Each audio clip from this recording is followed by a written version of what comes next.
I'm Yosef Nasser here on the campus of Central Michigan University with the newest head football coach of the Chippewas, Matt Drinkall. First of all, Matt, you've had a week to sink your teeth into what this experience is all about. How would you kind of describe the way you're feeling about this opportunity in front of you? Incredibly excited, drinking through a fire hose for the most part. So this is day 3 at work for me. I coached in the Army-Navy game on Saturday night, and then Sunday morning woke up and drove all the way from D.C. to here and hit the ground running Monday and haven't slowed down since.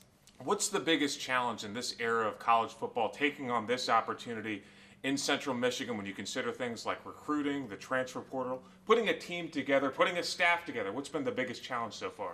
Just the timeline of it all. Luckily, the NCAA thought it was a good idea to combine the end of the season, bowl games, finals, Christmas break, the transfer portal, everyone leaving for a semester, and everyone trying to do that and build a staff. So the timeline of it has been a little bit tricky to operate because, like I said, I had a chance to meet with the team, and then I went back for the Army-Navy game. They finished finals and left, and then I got back here. So I've only had a chance to see those guys in person the one time collectively as a group. So I'm just really excited for them to get back, but navigating the timeline for sure. 6 years as an assistant at Army West Point. Do you have a military background out of curiosity? Not myself, but my whole family's been in. So my grandpa served in World War II. He was in the 1st Armored Division in the Big Red 1. So all the Army guys will know what that means. And then my brother is retired Navy, and he was enlisted, so he was in for 20 years, which I didn't tell very many people at Army. And then my sister Ann, her husband is a retired colonel in the Army. So and that was kind of my plan. I went to play football at Iowa, and I didn't really have an idea what I was going to do, and I thought I was probably just going to go and join the military when I was done. And luckily, I got injured and started coaching, and that kind of filled my life's passion and work. And but yeah, to get associated out at Army and West Point to get to serve those kids in that program has been one of the biggest honors of my life. And over the course of the season at Army West Point, look, you've established a blue-collar mentality first in the NCAA in rushing. What's the key in establishing a strong ground game, and how do you plan to implement some of that success that you had on the ground here at Central Michigan? You got to recruit guys who really enjoy to compete. That's Coach Vitti, Coach Monken, and Army do such a good job of like culture building and reinforcing behaviors you want.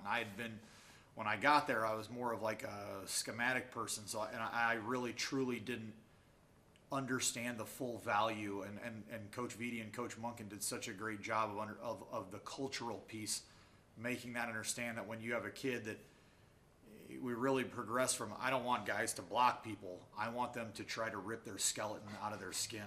So when you find guys that are wired like that and you find the right fit and guys that love that, it becomes culturally, it becomes part of who you are and ingrained in your DNA, and that's what we're going to do here.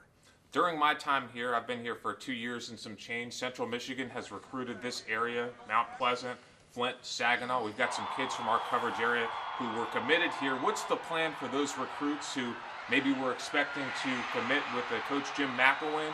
Do you retain some of those kids? Have you had a chance to talk to some of those recruits? What's that period like in terms of transition from kids who had committed to play for Coach McElwain and potentially might want to play for Coach Matt Drinkall? Yeah, so our whole staff has been on the phone with not only every single current player, but all of our signees and all of our potential recruits in this class, as well as the 26 class already. So we're hitting the ground running.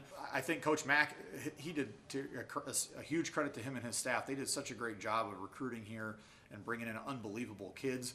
And I think that the one thing that was evident was the kids in the class that they signed. I know it wasn't a huge class, but it was kids that really understand that they were making this decision for more than one reason of football. They fall in love with the school and the opportunity and the people around here and the surrounding area and the community and how special this place is with all the different traditions that are here.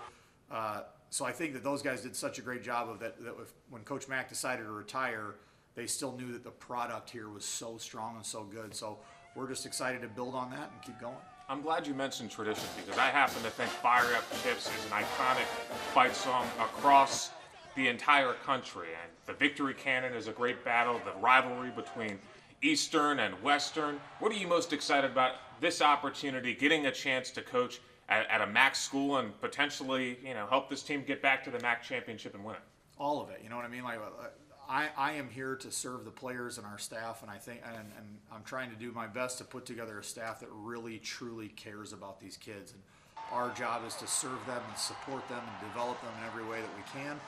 And I really think when you do that, success follows. So I realize there'll be sometimes the ball doesn't bounce your way maybe, or you don't get quite the call you want, or maybe you just get outplayed and you don't win the game, but I want them to be really proud of the product that we're putting forth and the effort that we're putting forth, and our kids understanding that really that the how much they invest, that's really what they get back regardless of a win-loss column. So I think building that culture where they're really, really excited to just compete, and like I said, that the football in this league and in this region is so good, and not only those regular rivalries, but like I said, Ball State just hired one of my all-time best friends in the whole world. So now I get it.